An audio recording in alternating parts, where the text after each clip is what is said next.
murid-murid, apa khabar semua? Cikgu harap kamu berada dalam keadaan sihat dan sejahtera. Saya Cikgu Manimaran, guru sains anda. Hari ini kita akan bincang tentang tajuk mesin, iaitu mesin ringkas. Lagi spesifiknya adalah baji. Baji adalah salah satu mesin ringkas juga. Selain daripada itu, ia juga merupakan alat yang runcing pada satu hujungnya dan digunakan untuk memotong serta memegang dan memberhentikan sesuatu objek. Dan ia juga digunakan untuk memisahkan sesuatu objek. Contohnya pisau, kapak, penyendal pintu dan ada banyak lagi. Mari kita bincang sama-sama. Apakah penggunaannya? Bagaimana ia boleh digunakan? Bajinya ya. Okey, sebagai contoh, katakan ini adalah blok kayu ataupun kayu besar ya. Dan kita menggunakan untuk memisahkan ataupun untuk kita membelah. Okey, untuk membelah kita menggunakan kapak. Okey, contohnya kapak ya.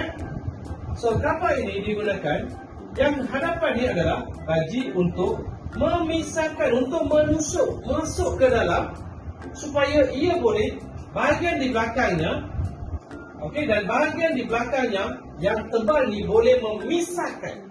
Ingat, boleh memisahkan, boleh membelah kayu ini. Inilah penggunaannya baji. Selain daripada contoh yang saya berikan tadi adalah paku. Paku juga di hadapannya memang tajam. Itulah baji. Dan di belakangnya memang tebal untuk membuat lubang yang besar sikit. Selain daripada itu juga pen. Okey, pen dan pensil juga merupakan contoh-contoh baji. Dan baji ini memang membantu dalam kehidupan harian kita. Pastikan anda boleh menjawab soalan-soalan yang berkaitan dengan baji dan boleh memahami penggunaan-penggunaan serta boleh memberi contoh-contoh semasa ditanya dalam soalan sains.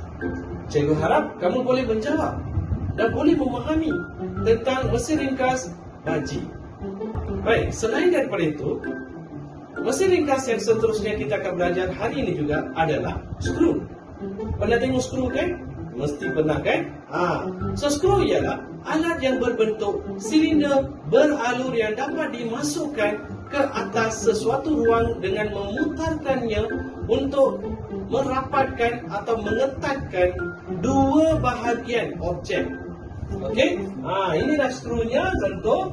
Yang ini adalah besi, dibuat daripada besi biasanya dan mempunyai bebenang. Okey, bebenang besi. Sebenarnya baji terdapat di bawah. Baji ini adalah untuk membantu skru membuat lubang kecil dan apabila kita memutarkan, ia akan menusuk ataupun masuk ke dalam untuk merapatkan dua bahagian. Contohnya papan, boleh merapatkan. Beza antara paku dengan skru adalah paku tiada bebenang, manakala skru mempunyai bebenang yang boleh merapatkan dan mengetatkan daripada paku. Dan ini lebih kuat berbanding dengan paku. Dan selain daripada skru tersebut, ia juga bentuk-bentuk skru juga kita boleh melihat pada botol. Okey, pada penutup botol nampak tak?